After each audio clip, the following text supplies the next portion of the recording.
of Thebes there was a king and a queen. The queen was about to have a son. However, the king and the queen were visited by an oracle who gave them a prophecy. He will murder his father and marry his mother. To avoid such a fate, when the baby was born, the king ordered his servant to kill the child. However, the servant took pity on the baby prince and raised him himself in Corinth. He named the boy Oedipus. When Oedipus grew up, he happened to travel to Thebes. Along the way, an old man refused to let him pass on the road. As a matter of honor, they dueled to the death. When he got to Thebes, Oedipus learned that the town was being terrorized by a sphinx.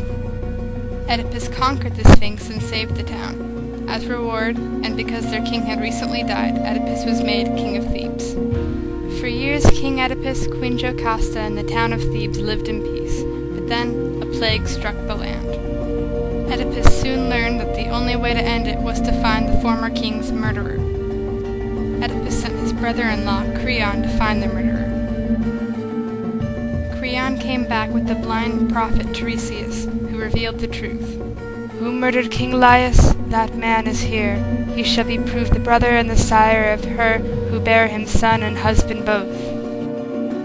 When he learned that the man he had killed on the road had been the king and his father, Oedipus was distraught. But meanwhile, Queen Jocasta overheard the entire thing and killed herself.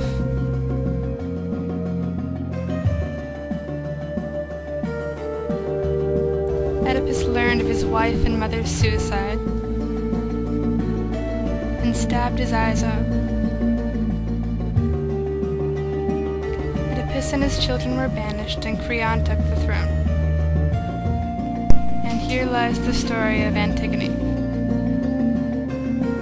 Antigone is the story of Oedipus' children, Polynices, Eteocles, Ismene, and Antigone. Oedipus has died, and his two sons, Eteocles and Polynices, have been sharing rule in Thebes.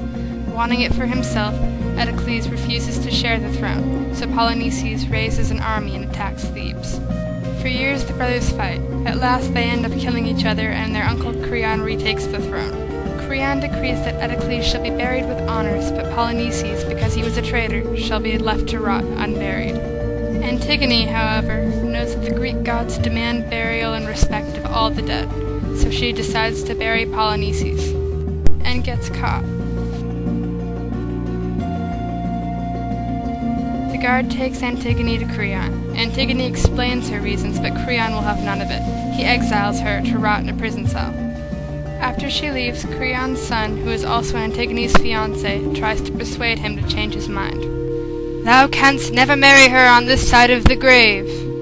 Then she must die, and in death destroy another. After he leaves, the prophet Tiresias comes in announcing to Creon that what he is doing is wrong. One begotten of thine own loins shall have been given by thee, a corpse for corpses. Thou keepest in this world one that belongs to the gods, a corpse unburied. Finally convinced, Creon rushes to free Antigone from her cell. However, it is too late. Antigone has hung herself, and Haman lies dead at her side. Creon returns home and learns that his wife, Queen Eurydice, has killed herself upon hearing of Haman's death. In the end, Creon learns that it was his pride in holding to his decree, even when he knew it was wrong, that led to the death of everyone he cared about. Wisdom is the supreme part of happiness, and reverence toward the gods must be inviolate. Great words of prideful men are ever punished with great blows, and in old age teach the chastened to be wise.